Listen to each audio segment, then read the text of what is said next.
超市，超市，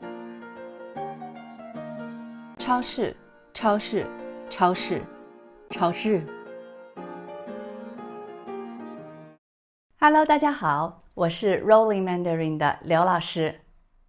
A lot of students complain how hard it is to learn the measure word or to say the classifier. 量词真的这么难吗？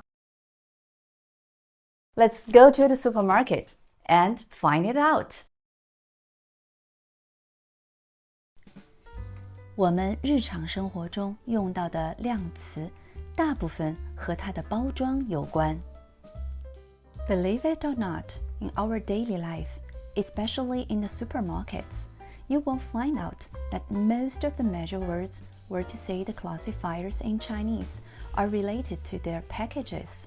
One of the measure word is 袋. It doesn't matter whether it's been packed in a net or in a plastic bag. They all will be called 袋。一袋柠檬，一袋洋葱，一袋生菜，一袋胡萝卜。As you can see here, those two are very special.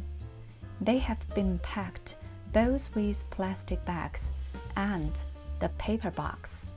So you can use 一袋 or 一盒 to modify them.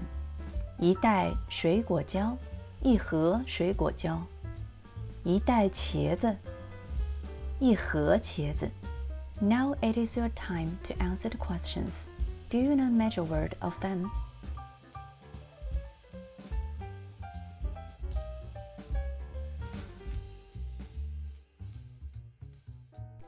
Yes, the correct answer is 袋。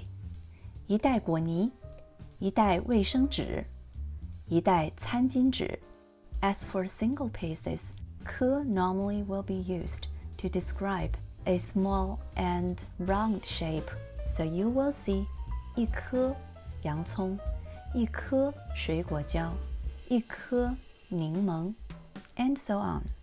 If there is just one piece of lettuce, you will use 颗 to describe that, but another 颗, the characters are not the same. And for long shape, such as 茄子 and 香蕉, you will use 根. Now think about the situation. I take out a small package of tissue out of the large package. What should I call this one? Yes, you use the measure word 包，一包餐巾纸。For small plastic bags, you use 包 the measure word. So the same, you can also call this one as 包，一包果泥。怎么样？今天就学到这里，我们下周再见。